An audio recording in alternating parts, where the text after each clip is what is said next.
Welcome into the Action Network podcast presented by BetMGM, the king of sportsbooks. We are back for another NFL draft betting update episode. We were last here 3 weeks ago, I believe, to the date, and a lot has changed since. Your host today, Brendan Glasheen, joined by Travis Reed, who contributes to us here at Action Network, Evan Abrams, our director of research and media, and we'll introduce our newest guest to the podcast in just a second. Also a new contributor who's going to help us out during the NFL draft build-up here at Action Network. For those that missed the initial episode, great do or don'ts kind of episode breaking down what news you should be paying attention to, which a lot has changed since then.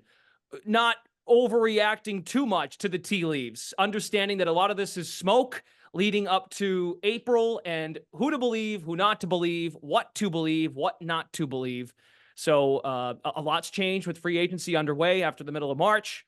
It's not over yet, but a lot has happened since. Quarterbacks have been on the move. The running backs, the running back committee that united during the season and said, we need to get paid. Well, some did. Some got long-term deals. Some got prove-it deals. 1 year, go prove it, and then come back and maybe we'll give you some more. So the draft is set for April 25th in Detroit.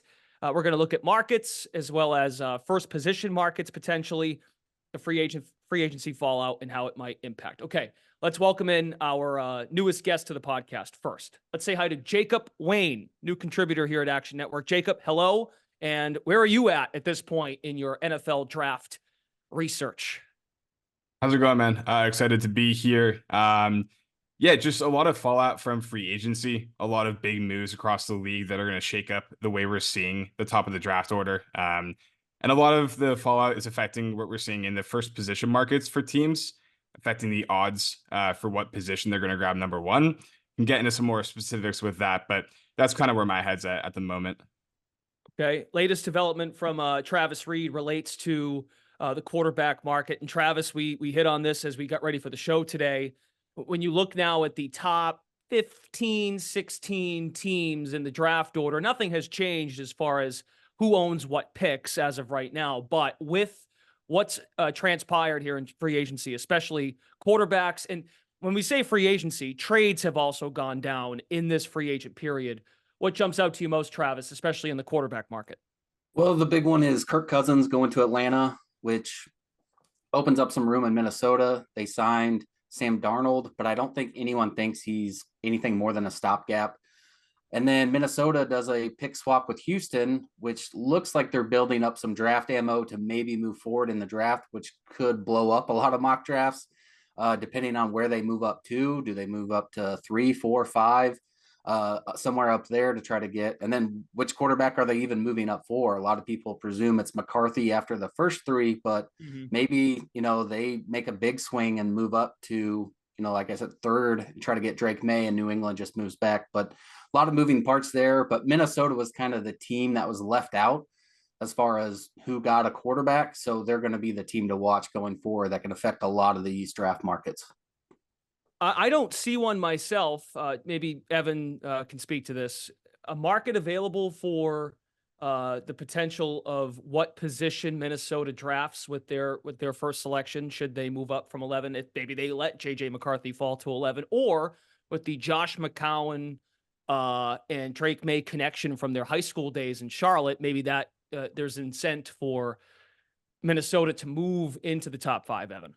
Yeah, the board I'm looking at, ironically enough, Minnesota doesn't have that prop up. Maybe someone else has it. I have that prop up for which position for like 100 different teams and not Minnesota, probably on purpose. But to answer your question on what I'm looking at right now, and Travis, I think, hit on this. So Minnesota now having the multiple picks at the top, I think allows them the availability to move up into slots and take people maybe we didn't think before, or maybe we should be focusing a little bit on who they like and who they might target as a way to make money. The other thing is pro days, USC, Michigan, a few things like that. I'll be looking for notes just to see if there's anything that pops out. And I think it was brought up as well before, McCarthy right now.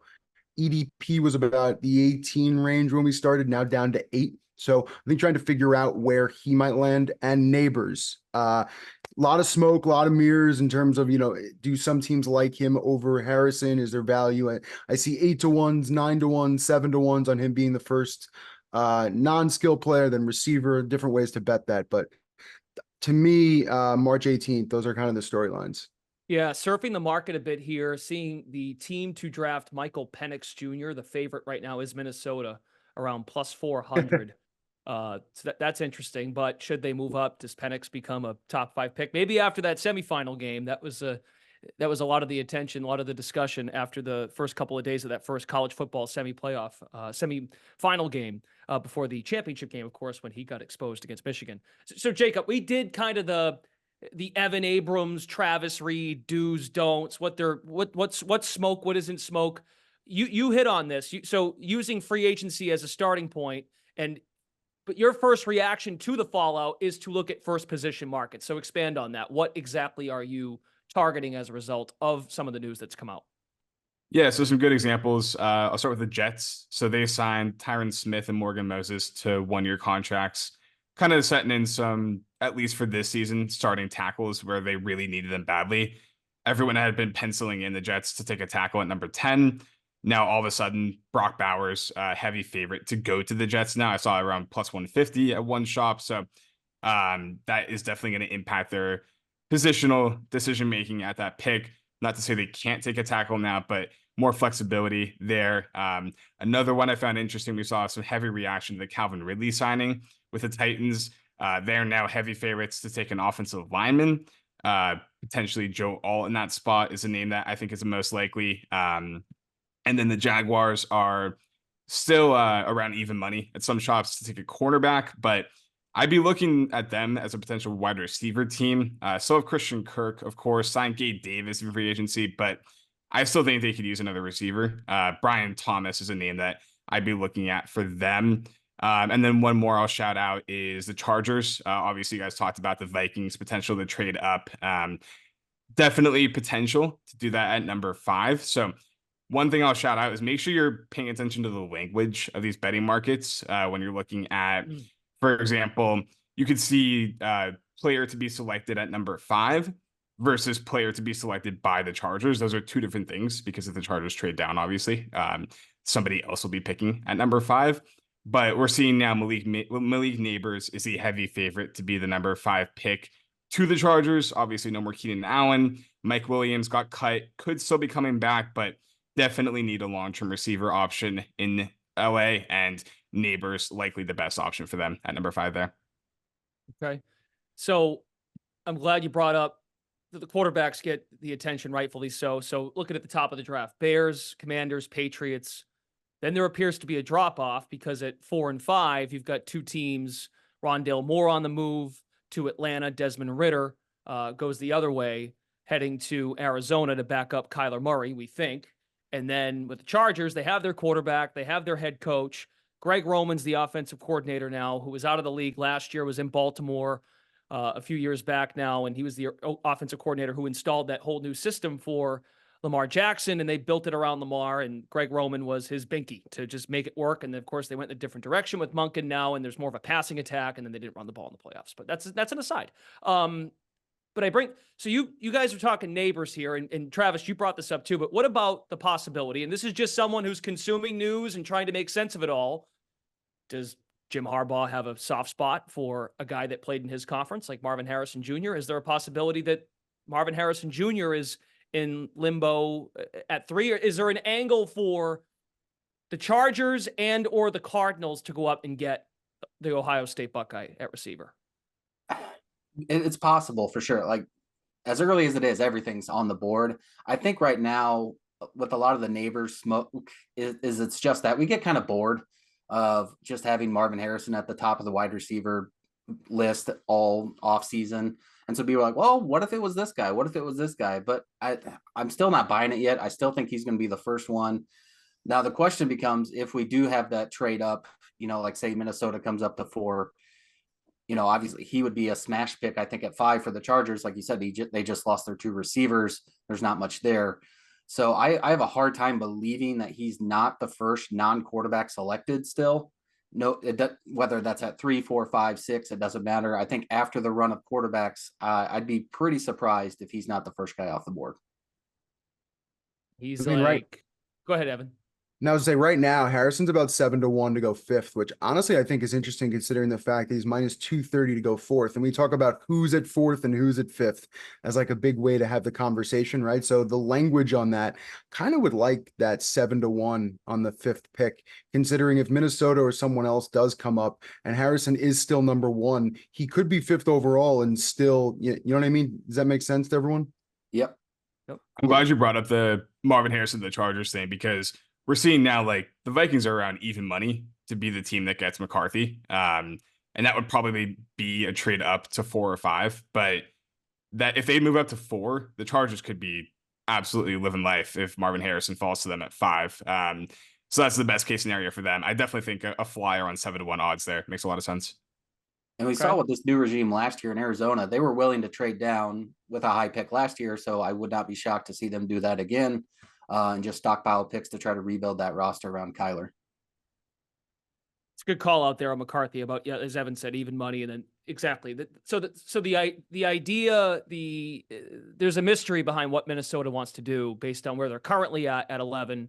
Travis mentioned the pick swap. So they've got 11 and 23, and they're the favorite to land Penix and JJ McCarthy, and they have Sam Darnold already in the mix. And Kevin O'Connell proved last year it could be Josh Dobbs at quarterback, it could be whoever it is. He made it work, and he came out looking pretty good in that situation, keeping that team in the playoff hunt when Kirk Cousins went down. What about some other? So we reference Daniel Jeremiah quite a bit. He works for the league, and he breaks down numbers draft wise, and he's hearing a lot of things, and it changes by week, and it's really the same kind of language, the same jargon this time of year from Jeremiah. But how about Denver? Denver in their situation at quarterback at number 12. Where are we at with Denver? And maybe could they leapfrog a Minnesota and be sort of a sleeper team, Jacob, to shake things up and maybe disrupt the plans of the Vikings? Yeah, I don't see them being too aggressive. I think if anything, a trade down potentially. Okay. The roster's pretty barren out in Denver right now, and obviously they have the dead cap situation with Russell Wilson paying him like $50 million this year to not play for the team. Just wild, but they have a lot of work to do before they can start their clock on a rookie contract, I think. So I'd be surprised if they get aggressive with a move up. Maybe if McCarthy fell to them at 12, they'd be interested, but I don't think they're going to be pushing it too hard in this draft. I think they're going to be looking to fill in on the defensive line or offensive line, be kind of bland in this one. The reporting right now out of Denver is that the team is leaning to Jarrett Stidham as their number one quarterback until a rookie can start as of now. And maybe Sean McVay. Sean Payton wants to restock and really reload at other positions. They traded Jerry Jeudy. Who knows what happens with Sutton, possibly, if he becomes available. So they've got a lot of work to do in Denver. So they might take the slow build approach. Go ahead. They're also the favorite right now to draft Bo Nix. So that could be a second round pick for them. Maybe they take Bo Nix in the second and see if they have anything there. So the meat and potatoes of these episodes is what can viewers, listeners, what can they bet now? And what available markets, whether it be first position or a certain player to go to a certain team. We mentioned the Marvin Harrison look at number 5 at plus 700 is a possibility, or 8-1. Shop around to find the best number. What Travis are you inclining on doing now, possibly? Yeah, I really like the Ravens to draft a receiver. You can see that at plus 575. They just cut Odell Beckham right now. Nelson Aguilar, Bateman, Zay Flowers, that's their wide receivers. So they definitely need some help there. And there's a lot of guys in that late first round that could fit. They could go Lad McConkey. They could go A.D. Mitchell. There's a bunch of guys in that range that they could plug in. So I think that's a good position of need for them. And this is a great draft to draft a receiver. So that makes a lot of sense to me. And I think it's a pretty good price there. Evan, anything from you? Another team I'm fascinated by, and we should hit on some more of the news. You guys hit on Kirk Cousins off the top, going to Atlanta. The Falcons in the first round are drafting 8th overall. Pittsburgh made news, of course, by moving on from Kenny Pickett. They sign Russell Wilson. They bring in Justin Fields. Pittsburgh is at 20. With those tea leaves falling, Any indication on what position Pittsburgh is eyeing at 20? And they also did some work shoring up their back end defensively. I mean, I'd say at 20, offensive line and wide receiver feel like the areas they're most likely to Traded be Deontay interested Johnson. in. Yep. Yeah, probably fill in there. The one thing I'm waiting for, and obviously it depends on the book, is just more player to team odds connections. Because if you're liking the idea of Pittsburgh potentially taking a wide receiver that 20 spot, trying to figure out which one and match it up. Like if you look at a book right now, Marvin Harrison to go to the Chargers is 300, but yet he's 7-1 to go to the 5th pick. So like different ways to attack the market is probably the way I would look at it. I was just looking, but I see plus 750 on that Ravens wide receiver. I think that's a good bet. That both that and the Harrison bets would be something I would get in right now. Listen, 7-1s or 7-1s, but I feel like that's something that probably should be shorter. Jacob, anything you're doing right now based on news? Yeah. I'll say on the Ravens thing, I don't mind a flyer there. One thing I'm very interested to see how it plays out in this draft is it feels like after that top 3 at wide receiver, you get into a group of guys that are very similarly tiered. So I'm curious if teams are going to push it off to day 2 at wide receiver and say, yeah, we can get this guy in round 1, like we can get Brian Thomas in round 1, but we can wait until day 2 and get a pretty similarly tiered player. So curious to see how that plays out. One that I like right now, though, is the Chiefs. You can get around plus 260, plus 270 on them to take an offensive lineman with their first pick. That O-line had some issues last year, and there's even been some rumors that they want to move Creed Humphrey away from the center, put him at guard potentially. So we'll see if that materializes. But they went out and got Marquise Brown in free agency, filling a clear need at receiver. So now you have Brown and you have Rashee Rice. And like I just talked about at the wide receiver position, I don't know that they need to rush a pick in round 1 at receiver. Offensive line, I think, is just as likely to be taken. And if you can get over 2-1 odds on that, I think that's a pretty good value. Okay. Want to hit we really haven't hit the chatter that makes national media, mainstream media headlines. And Jacob, your temperature of the number 2 and number 3 picks with the constant flip-flopping. It seems like there's more of a sure chance now based on the line movement that Jayden Daniels is going to go 2 and Drake Maye 3 based on those two situations with Howell now in Seattle, the new regime with Dan Quinn, they've got their eyes on Daniels, and with the Patriots and Alex Van Pelt, Jacoby Brissett was his quarterback in Cleveland at points last year. Then they went and got Flacco, of course. And then does Drake Maye make sense to New England? Where are you at on the Daniels Maye flip-flopping at the top? Because folks that want to bet the draft, and we did this in the first episode, so go back and listen if you missed it. We hit on what to hold off on and maybe what to take a shot on now. It's constant news jams over and over. Yeah, I mean, the market's definitely backing Daniels to go number 2. He's as low as minus 180 at some shops right now. I'm not buying it. I still think Drake Maye is QB2 in this class. I think a lot of people made the connection with Marcus Mariota signing in Washington. Like, oh, they're going to take a mobile quarterback because they got Mariota. And I'm not really buying that too much. And like Drake Maye is plenty mobile to his credit, but he's 2 years younger. He's not the type of injury risk that I think Daniels could turn into. And a lot of people are freaking out because Maye's tape wasn't as clean last year, but they had a big drop off in offensive line play, wide receiver play. Their top receiver, Tez Walker, didn't even play until halfway through the season. He was dealing with eligibility issues.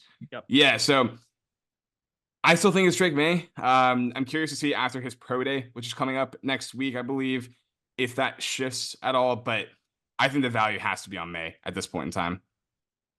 How about you two? Anything developing thoughts on Caleb Williams is going to go 1, Fields is out. It's Williams 1 seems sure thing. 2 and 3, Maye, Daniels, Maye. Yeah, I'm kind of in agreement with Jacob that I'll probably just take the plus money on whichever one because I think it's pretty close. I think earlier, if the best way to play it is to take, Jayden Daniels at plus money at 2 earlier, and then now take Maye at plus money, and then just have a profit. So I think you can do that right now, and then we might flip flop again. It will not shock me at all. Like after we have a pro day or something like that, we saw Zach Wilson go nuts after a pro day because he looked great in shorts. So a lot of these markets are just going to go haywire, just because we have so little information that anything that hits the TV screen, people are going to go nuts. So Yeah, I agree. Take the plus money now, and then see what happens with the market later, and you can always flip your position. Evan, anything on that? I think it's going to be Daniels. I mean, I could take plus money, minus money, do whatever. I think he's going to end up being the pick as long as it's Washington at 2. I would have more fun, honestly, in trying to do a little bit of research and find the best odds to just try to project to see if anybody would trade into those slots. We're just getting into like a state of the league where people are making very vast decisions and big moves to try to do things. So I'm just trying to figure out, maybe there's a fly. I'm waiting to see if maybe like a market would show up on like what team drafts either Daniels or Maye. I don't know if I've seen that in different places, but obviously staying in that slot, but it not being Washington or what's the team I'm missing? Chargers? New England Oh. would be interesting. Okay, right, Washington. Yes, Washington, then New England, and then if we Yeah. get on the Chargers and Cardinals situations at wide receiver and what they may do. So let's circle back for a second. So this all stems from the latest big piece of reporting from Daniel Jeremiah is there's a strong expectation around the NFL 4 quarterbacks are going to go in the top 6.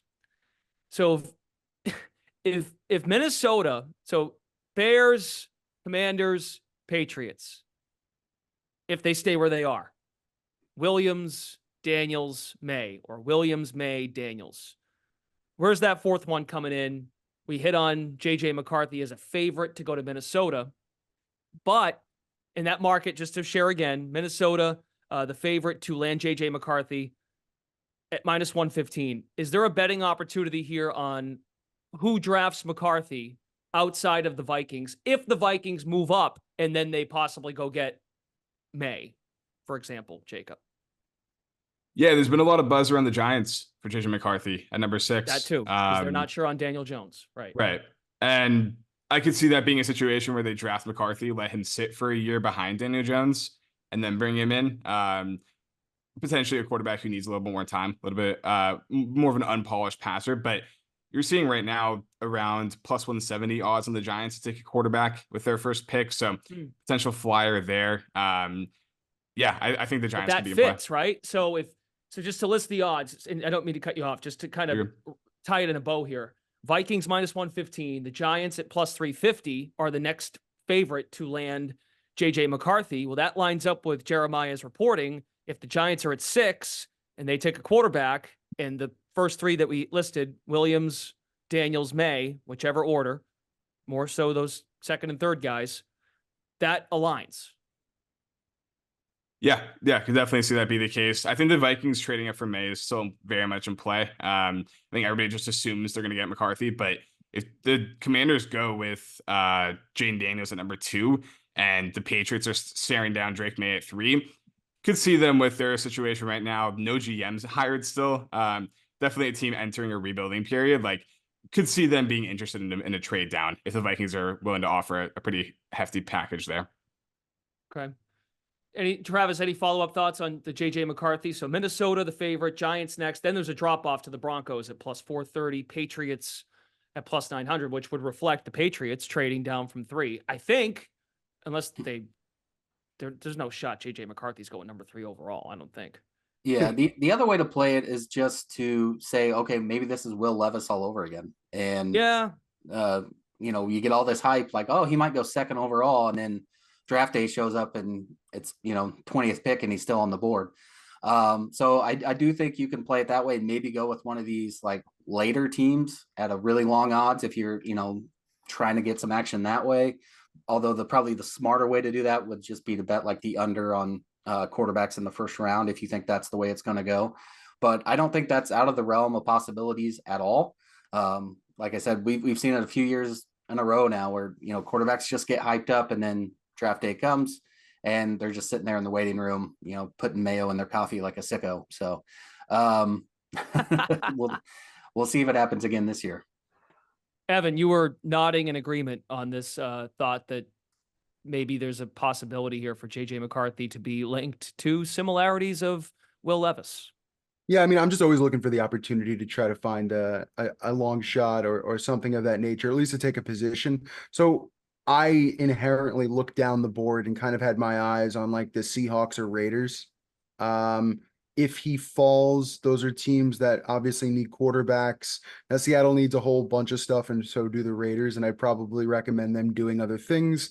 But at like 20-1 on the Raiders and at like 40-1 with the Seahawks, I think it still is an interesting position because I'm not a believer in McCarthy. I'm a Giants fan. I would not want them doing that at 6. I think you have other things to be doing. Other than that, you've made the mistake in Jones, like wait it out for a year and figure it out. McCarthy's not the answer.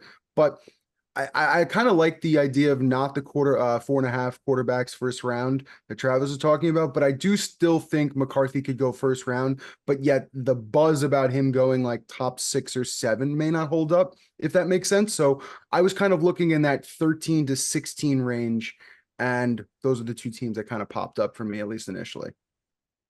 Okay. Travis, or pardon me, Jacob had mentioned the New England, the murkiness around the Patriots. Elliot Wolf, allegedly, not the Crafts, Elliot Wolf is going to make the final call on what they do at 3. How would you speculate? Where are you at on New England definitely staying at 3, or is there a high? Are you thinking that's a high chance they move from 3 and move down? I think it's very possible. Yeah. Especially with the Vikings clearly looking to trade up. If I'm the Vikings though, like Evan talked about the Jayden McCarthy situation, like I'm a Michigan fan, so I like Jayden McCarthy, but if I'm the Vikings, like, am I really trading up aggressively to get the 4th quarterback in this class? Like, it doesn't make a ton of sense to me. There's a chance the Vikings have Drake Maye as their QB1, by the way. Like, I think there are teams that still have Drake Maye that high. And if they're one of them, they're gonna offer a pretty nice penny to move up to 3 with the Patriots and get him there. Yeah, I think the Patriots could move out. They could take a quarterback there. They could also just say, you know what, we'll just take Marvin Harrison at 3 and figure out our quarterback later. We'll just roll with Brissett this year and see what comes, in free agency or the draft in next year's or 2 years. I will make mention that Michael Owenu, there was reporting from, I think it was Ian Rappaport this morning, that Owenu, who signed the new 3-year, $57 million deal, excuse me, he is going to be the starting right tackle going forward. Not left tackle, right tackle, which would maybe mean the quarterback would be left-handed. Michael Penix. Just throwing that out there. If you're going to, they're not investing. They didn't go after Tyron Smith. That was the big left tackle name out there. They could draft tackle, move down, trade 3, get a bunch of assets, and take tackle around, maybe take the Vikings 11th pick. If Minnesota's the trade partner, and go tackle and then go quarterback, whether it be, I don't know, McCarthy, Penix, someone who falls, or a Bo Nix 2nd round. But maybe Penix is interesting because by moving Owenu to right tackle, you want to clear the way on the blind side of a left-handed quarterback, Jacob? Yeah, potentially. I wouldn't read too much into the right-handedness aspect. Who's going to play left tackle? I don't know. I'm not. I don't have their depth chart right in front of me. It's okay. To be honest, that was more of a rhetorical question. Like I don't know either. Go ahead. Interesting though on Penix is the Seahawks are around 4-1 to draft him. They hired his former offensive coordinator Ryan Grubb is the new OC out in Seattle under their new head coach Mike Macdonald. So if he likes Penix and wants to work with him again, I could see that being a potential link there. Okay, I like that. I see it 8-1 too, so I like that even better. There you go. Michael Penix to Seattle at number 16. That's it.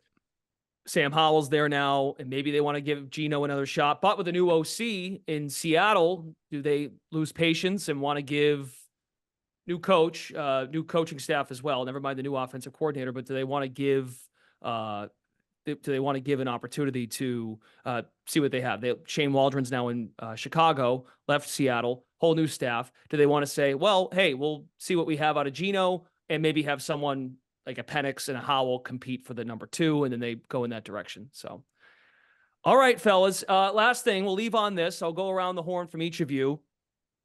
What are we waiting for now? What's on March 18th as we record? What can we expect next from the news based on your histories of this time of year? We're about a month out from the draft. What news are we waiting for now? And when we get X news, Jacob, what might we be hopping on possibly?